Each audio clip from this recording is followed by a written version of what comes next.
here's a quick demo of the sample and hold module on this synthesizer. It caused quite a bit of confusion when I first got it, but I think I've sussed it out now.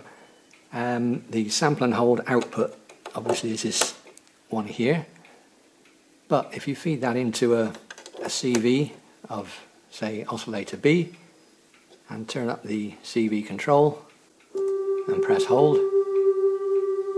you get a steady pitch.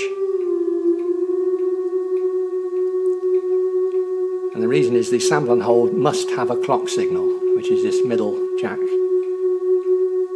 It will sample anything that appears on this left-hand socket, marked as an input. And if you don't plug anything in there, it will by default sample the noise signal. So you must have a clock. So let's put in a LFO, which is conveniently next to it. And we can see it on the screen. The wave is set to a triangular wave at the moment.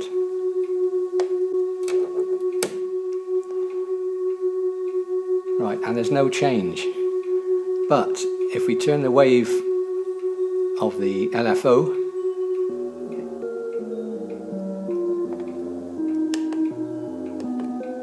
it starts to work. And this caused me some confusion. And I think it's because of either the level or the slope of the waveform is not sufficient. When it's a pure triangular wave, it's not sufficient to trigger the sample and hold circuit. If you look at the screen here, these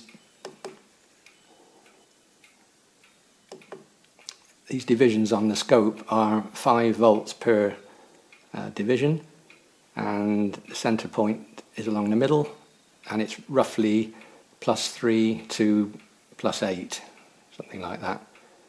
That's in the wave, in the triangular wave. If you change it up to the other way to a full square wave, freeze it, and it goes from 0 to about 12 volts.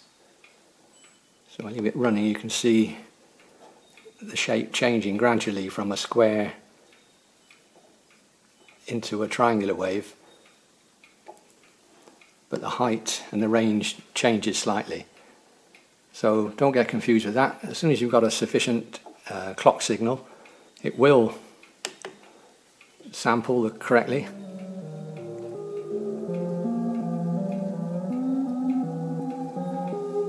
Turn up the frequency.